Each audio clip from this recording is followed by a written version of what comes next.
दोस्तों, मैं अधिवक्ता Swati Jain juris legal associate में आपका एक बार फिर से स्वागत करती हूँ। आज मैं बात करने जा रही हूँ एक तरफा तलाक को लेकर। अक्सर ये देखने में आया है कि एक तरफा तलाक में बहुत ज़्यादा स्ट्रगल करना पड़ता है, चाहे वो पति हो चाहे पत्नी हो। कई बार कुछ केसों में तो ऐसी परिस्थितियां निर्मित होती हैं कि जहाँ पर सालों साल लग जाते हैं, क्योंकि दूसरा पार्टनर ये चाहता ही नहीं है कि सामने वाला व्यक्ति फ्री हो या अपने जीवन में आगे बढ़े। वो ये सोचता है कि जितना हो सके मैं उसको इस तरीके से परेशान करूंगी या करूंगा कि वो अपने लाइफ में किसी भी प्रकार से आगे ना बढ़ सके। लेकिन बात ये आती है कि अगर पति या पत्नी के द्वारा एक तरफा तलाक की अपील लगाई जाए तो न्यायालय के द्वारा सुना क्यों नहीं जाता, क्योंकि नेचुरल है, जिस व्यक्ति के द्वारा तलाक की अपील लगाई जा रही है वो कहीं ना कहीं अपने रिश्ते से खुश नहीं है, कहीं ना कहीं उस रिश्ते में नहीं रहना चाहता।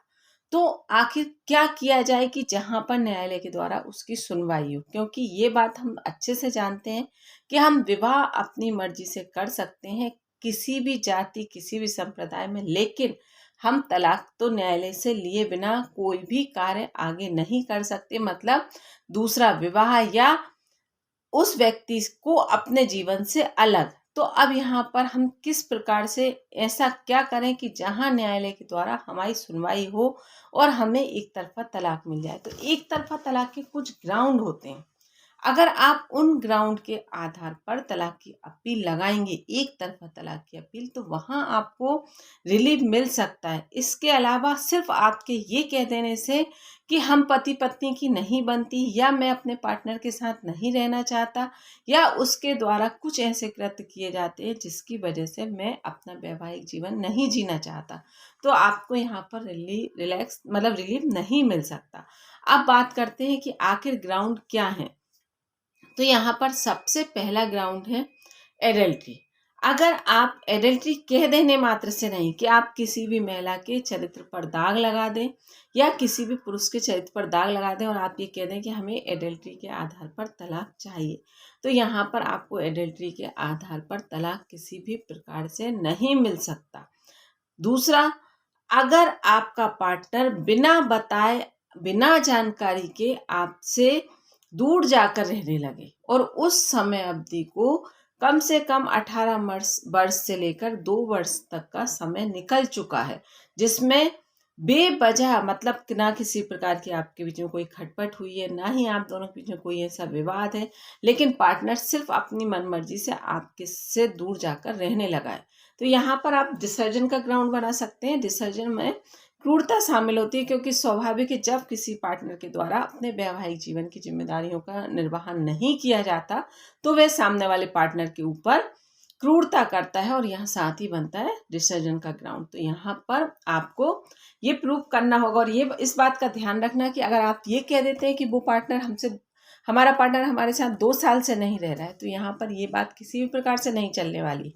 आपको ये बिल्कुल प्रूफ करना होगा कि 2 साल से मतलब किस प्रकार, या तो कोई आई विटनेस या कोई आपका पार्टनर गया जब आपने एफआईआर की है, या कोई भी ऐसा प्रूफ कि जिससे ये कह सको आप कि 2 वर्ष तक मेरा पार्टनर मेरे साथ 2 वर्ष से मेरे पार्टनर मेरे साथ नहीं रह रहा है।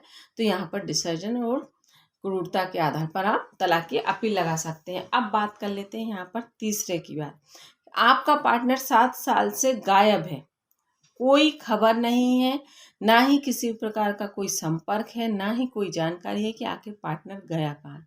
मतलब या तो पार्टनर अपनी स्वेच्छा से उठकर चल देता है जिसमें आपके पास किसी प्रकार का कोई कांटेक्ट कोई खबर नहीं है, या गुम जाता है, या मतलब कहीं गुमशुदा, इस तरह से कोई भी घटना ऐसी घट जाती है जिसमें आपको पता ही नहीं है कि आपका पार्टनर है कहाँ।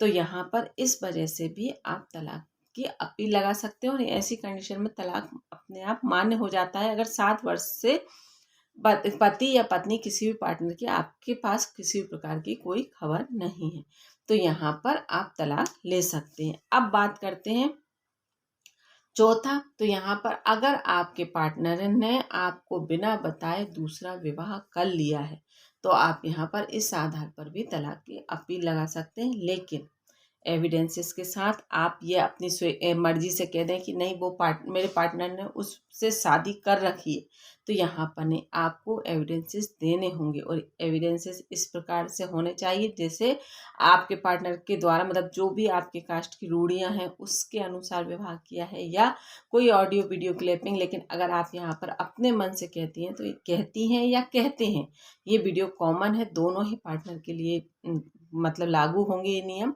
तो यहाँ पर आपको ये बात प्रूफ करनी होगी। तो यहाँ पर इस आधार पर भी आप एक तरफा तलाक की अपील लगा सकते हैं। तो यहाँ पर आपको भी मैंने 4 कारण बताए। 5वां कारण है कि अगर आपके पार्टनर के द्वारा आपको धर्म परिवर्तन करने के लिए मजबूर किया जाए, मतलब आपके रूढ़ियों को बदलने के लिए मजबूर किया जाए, तो यहाँ पर आप इस आधार पर भी तलाक ले सकते हैं, क्योंकि आपका जो सिस्टम है आप उसके अकॉर्डिंग ही चलेंगे। आप किसी की भी व्यक्ति के कहने से या किसी के ऊपर दबाव बनाकर धर्म परिवर्तन करने के लिए मजबूर किया जाता है, तो आप यहाँ पर भी तलाक की अपील लगा सकते हैं। तो एक तरफा तलाक में आपके पास ये 5 ग्राउंड होना आवश्यक है। इन 5 ग्राउंड के आधार पर ही आप तलाक की अपील लगा सकते हैं। अब कुछ कंडीशंस में कुछ अलग से परिस्थितियां निर्मित हों तो उन्हें हम मान लेते हैं, लेकिन ये 5 आधार में से अगर आप कोई भी एक आधार बनाते हो तो यहाँ पर आपको 101% तलाक मिलना तय होता है। लेकिन मैं यहाँ पर फिर कहूँगी कि ऐसा नहीं है कि आप ये कहो मेरा पार्टनर का चरित्र सही नहीं है, मेरा पार्टनर ऐसा करता है, मानसिक क्रूरता करता है, लेकिन एविडेंसेस की कोई बात ना करो, तो यहाँ पर आपको तलाक मिलना संभव नहीं है। मेरे हिसाब से आपके सारे कॉन्सेप्ट क्लियर हो गए होंगे कि हमारा पार्टनर साथ नहीं रह रहा, हमें तो तलाक चाहिए। तो यहाँ पर ये प्रूफ करना होगा कि क्यों साथ नहीं रह रहा और कब से साथ नहीं रह रहा। आपका पार्टनर का चरित्र सही नहीं है तो ये प्रूफ करना होगा। मतलब आपको बिना एविडेंसेस के कोई भी बात आपकी नहीं बनने वाली है।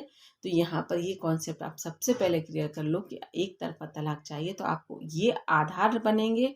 इन आधारों के साथ में आपको उचित एविडेंसेस देने होंगे, तभी आपकी सुनवाई होगी और रिलीफ 101% मिलेगा। आपको यहाँ पर कोई भी झुटला नहीं सकता और रिलीफ ना मिले ऐसा हो नहीं सकता। जानकारी अच्छी लगी हो तो एक बार मुझे कमेंट बॉक्स में कमेंट कर बताइएगा। वीडियो को लाइक और चैनल को सब्सक्राइब जरूर कीजिएगा। धन्यवाद।